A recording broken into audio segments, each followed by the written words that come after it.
Tonight, before you fall asleep, your brain is going to do something strange. It's going to check the room for danger, not consciously, not rationally, but somewhere deep inside your nervous system, a part of you is still listening for footsteps in the dark. For most of human history, that instinct kept people alive, because for hundreds of thousands of years, night was not peaceful. Night was where things hunted you, and the strangest part is, your brain still hasn't realized those things are gone. You lock your doors, you turn off the lights, you scroll through your phone in bed, and your conscious mind knows you're safe, but your body doesn't fully believe it. That tiny surge of anxiety when you hear a sound downstairs at 2 a.m., that feeling when you walk alone at night and suddenly speed up for no reason, that instinct to glance behind you in an empty parking lot, none of that is irrational. It is ancient, because for almost all of human existence, humans were prey. We like to imagine early humans as fearless hunters standing at the top of nature, but for most of prehistory, humans were weak, slow compared to horses, fragile compared to bears, blind in the dark compared to almost every predator that hunted us.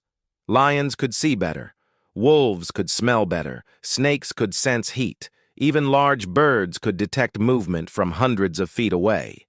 Meanwhile, humans had soft skin, dull claws, and terrible night vision. Alone in the wilderness, a human being was easy to kill, and for millions of years, we were. Anthropologists believe ancient humans evolved under constant predatory pressure. Not occasional danger, constant danger. Leopards dragged sleeping humans from campsites. Hyenas waited outside firelight. Crocodiles attacked river crossings. Even after humans learned to use tools, the world remained overwhelmingly hostile. And this changed the human brain forever, because evolution does not care whether you are happy. It cares whether you survive long enough to reproduce, which means the humans most likely to survive were not the calmest humans. They were the paranoid ones. The humans who heard a branch snap and assumed something was there. The humans who woke instantly at unfamiliar sounds. The humans who imagined danger before danger arrived. Anxiety, in other words, may have once been a survival advantage. And scientists think evidence of this still exists inside your nervous system today. In 2013, researchers studying fear responses discovered something fascinating. The human brain processes potential threats before conscious awareness even catches up. Your amygdala can react to danger signals milliseconds before your rational brain understands what it's seeing, which means your body can become afraid before you even know why. And here's where things become strange. Modern humans rarely face predators anymore, but the brain mechanisms designed for predators never disappeared. They simply adapted to new threats, emails, deadlines, social rejection, news alerts, financial stress. Your nervous system reacts to these modern pressures using circuitry originally designed to survive the wilderness. The same biological alarm system that once detected movement outside a campfire now activates when your phone vibrates, and your brain treats both as potentially life-threatening. But here's the part nobody talks about. Ancient humans were not stressed all the time, terrified sometimes, but not chronically stressed, because predator attacks were short, intense, then over. Modern stress is different. It never ends. A prehistoric human might experience 10 minutes of extreme fear during a predator encounter, but modern humans can experience low-level anxiety for 10 straight years. And your biology was never designed for that. Researchers studying hunter-gatherer tribes have noticed something surprising. When immediate threats disappear, stress responses often disappear quickly too. After danger passes, the nervous system resets.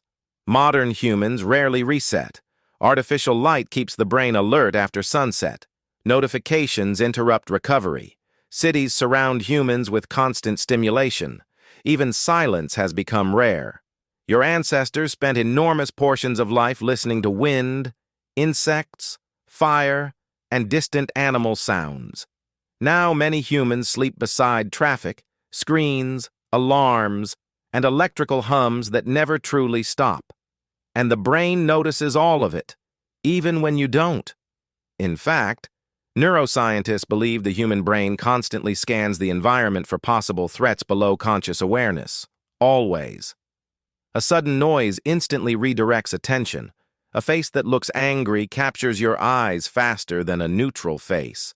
An unfamiliar shadow triggers alertness before logic arrives. You do not choose these reactions. Evolution chooses them for you.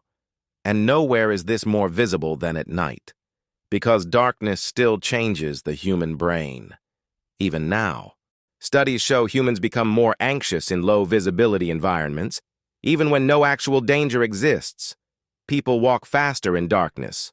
Heart rates increase. The imagination becomes more active. Your brain begins predicting threats hidden in places you cannot see, which sounds irrational, until you remember something important. For most of human history, darkness actually contained predators. Your fear of darkness is not childish. It is inherited memory, and maybe that explains something else. Why humans are so obsessed with feeling safe. Why we build walls. Why we sleep indoors. Why we check locks multiple times. Why campfires feel comforting. Why warm light feels peaceful. Why thunderstorms make some people strangely calm. Because deep down, your nervous system still remembers the ancient equation. Light means safety. Darkness means vulnerability. Inside the fire circle, you survive. Outside it, you disappear. And even though civilization transformed the human world in only a few thousand years, evolution moves slowly, far too slowly to catch up with electricity, cities, social media, and modern life. Which means beneath your job title, your phone, your apartment, and your routines, there is still a prehistoric nervous system trying to keep you alive. A brain built for forests, a body designed for uncertainty, a mind that still listens for predators in the dark, and sometimes, late at night, when your house is quiet and you suddenly feel afraid for no clear reason, that ancient human briefly surfaces again, not broken, not irrational, just old, older than civilization, older than language, older than history itself, and it is still watching the darkness, waiting for something to move.